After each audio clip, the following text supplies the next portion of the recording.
And I think there are actually there are two variables, I guess, to consider here. One is like natural ability, and then the other, and like that sort of just that's like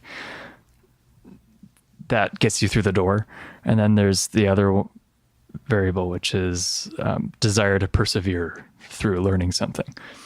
Like I find this distinction to be really helpful when thinking about doing mathematics.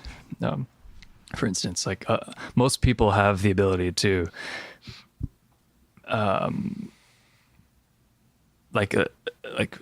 least most university students have the ability to, probably like vast majority of university students could do an undergraduate degree in mathematics if they wanted to. Like they could complete it.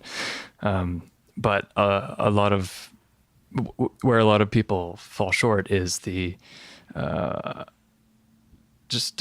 desire to persevere through math problems. I'm one of them. Yeah, and so it's. I think that's. I think it's I think it's helpful to just make that distinction to well, anything really. Like a lot of people might be able to play the piano, but they just don't feel the pull, the desire to just persevere through any barriers or difficulties. They don't feel the rewards when they do resolve various struggles and things. So do you think that like if bringing it back to what we were talking about in the beginning, if you're like this parent and her karate kid, is perseverance like kind of something that isn't an innate ability, and it's something that you have to kind of be trained and shown how to do, and the only way to demonstrate this is kind of through forcing yourself into positions that you might not like or something along those lines, because I feel like it's kind of like the idea of willpower being a muscle that you have to work out, and flex is something that I've heard before. I wonder if that applies to perseverance and a person's ability to do that. I think so. I think it can be a good thing and a bad thing. I think you can get really good at doing things you hate, and I think you can train yourself to do that. And I think you can also get really good at doing things that you love, and that's probably easier. I mean, no doubt you have to be able to do both, but I think a concern, I think something to maybe be concerned about is that if you have a choice to, do what you want to do and or do what you don't want to do,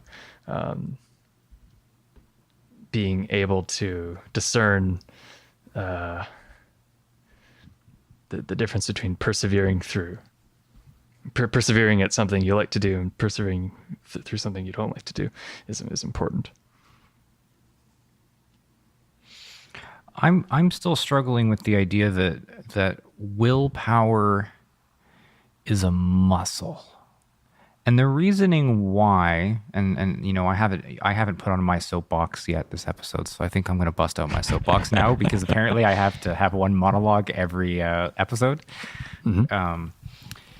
Feel free to cut me off, because I know that I deserve it. Now, the reason why I struggle with willpower as a muscle is, personally, from my experience, anytime that I needed to persevere through something, it has never been, to this day,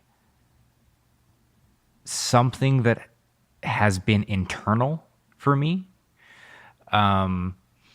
Anything that if I don't need to persevere through something, like, I'm just gonna do it because I have no struggle there. but there's two things that come to mind in my life, which, if I go and explain them, it'll take an extra 20 minutes, which I won't. So I will save you that story unless you actually want to hear it. But essentially, at these times and these moments in my life, I was at a point where it was the world that I was in was so unfair against me, and to the point that it was a scenario of do or die, literally. Well, not literally. I wasn't going to die. I might have, but anyway, it's a different story. But it was like this do or die scenario where the amount of expectation and that was put upon me was put there only to make sure that I quit. Tyler's Kobayashi Maru. And yes, exactly. And if they kept piling on expectations, and if you didn't meet it, you would essentially, I would have spent, just kind of put in some sort of context that makes sense. I was doing something at that moment in my life that costed, let's just say, $50,000. And as I was doing it, every single time I went to go do said task, there was one more expectation added, and one more expectation added, and one more expectation added. And this was a project that lasted just over 12-ish months. And if I did not keep on meeting the expectations over those 12 months, I would essentially have lost $50,000 and a year of my life, and possibly profit for the next 5 years. Like it was quite significant. It wasn't just like, hey, I did a bad business decision. There was a lot of, it would have heavily influenced my life from that point. And I very clearly remember that in that moment, there was nothing left in me near the end. Like I made it about 11 months. So it started in January. I was about November, and I was like 6 weeks away from getting across the finish line, essentially. And I was like, I'm done. There's nothing left in my tank. I physically could not possibly do it anymore, to the point where the only way to physically meet the demand that I had was to legitimately not sleep. And if I and so basically it involves me having to power nap for half an hour, because you just physically do not have time in the day. I don't care who you are. It was so impossible. And the reasoning why was the person giving me these expectations literally did not want me to succeed. They had other motives and stuff.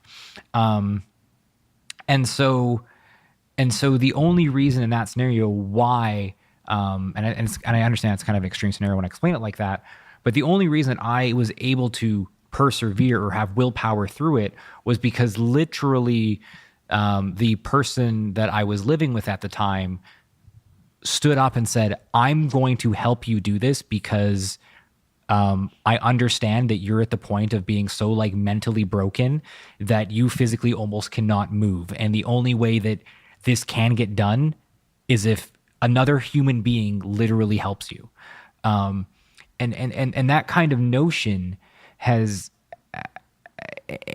anytime that I needed to persevere something, and I don't know if this is a similar thing, is someone else. It was always that someone else had to give me some sort of support, whether that was physical support, in terms of doing something and helping me out, or just in terms of mentally doing something. And because it's always been an external force helping me persevere, for me anyway, I can't see it as a muscle, because it's always been someone else kind of being like, okay, we'll get through this together type of a moment. It was that, the hand on the shoulder and then the consoling, I'm here for you. I don't know if you guys have the same thing. Like do you, with kind of giving my example, do you still kind of have, thinking about your own life, do you find that willpower or perseverance is a muscle? Like in those times you had to persevere, was it at a point where, you know, it was between you quit?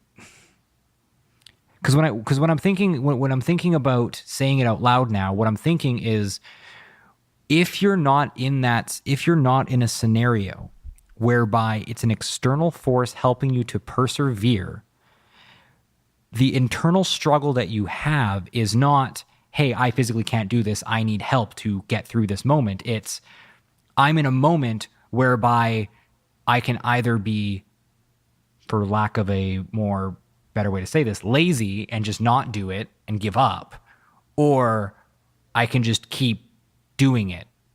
And maybe for me, because the reason why I don't see willpower as a muscle, not I'm saying it out loud, is because I have never had that moment in that context where it was, I'm quitting because I'm being lazy. And I can only personally see it, unless you can think of another example or scenario for me, I can only see that statement work if you're using perseverance to describe do the task or be lazy. Is there another scenario where you can persevere without having that kind of be the two options?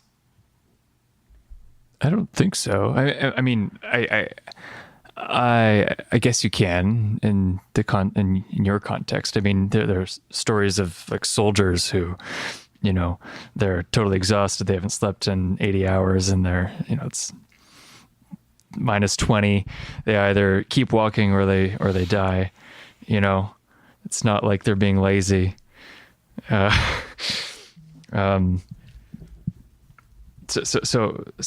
I guess it's either keep going or binge watch Netflix or something, or and binge watch Netflix and do something that has more immediate reward. Because like for me, as far as I see it right now, that I thought it through, is the idea that willpower is a muscle or perseverance is a muscle is a way of pretty much saying that to not be lazy involves actively not being lazy.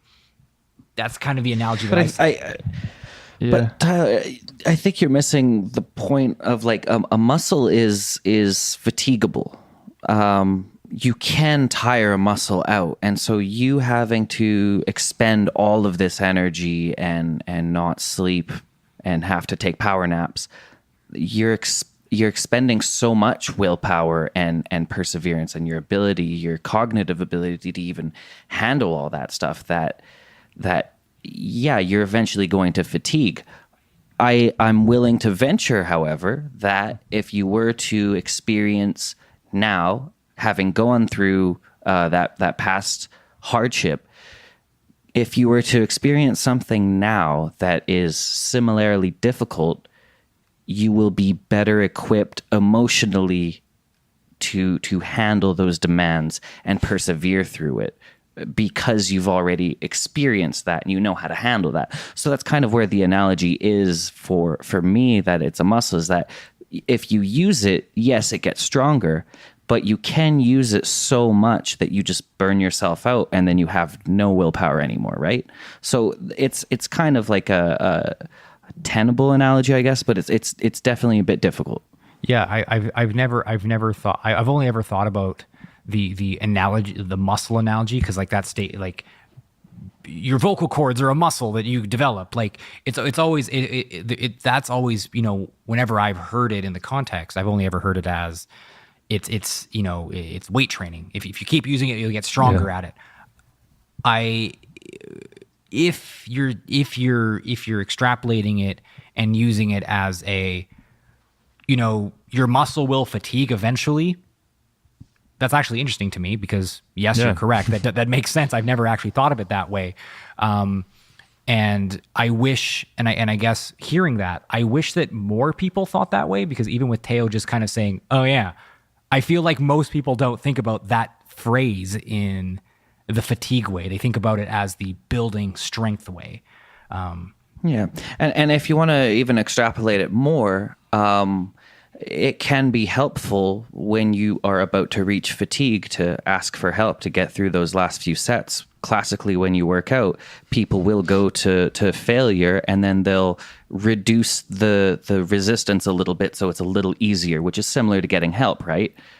In comparison to what you were just doing. And so you kind of, you do that and then you go to failure again and then you make the challenge a little easier and then you fail again and then make it. So that's a method of working out. I'm not sure if it's so applicable to your willpower to just burn yourself out like that. But it's probably a method to go until you can't handle it, to become better equipped to dealing with it in the future. Cool. Leveling up the metaphor there. That's awesome. That's cool. I'm now going to use that metaphor more often in public, and people are not going to understand how much nuance it actually has. Yeah, such is life.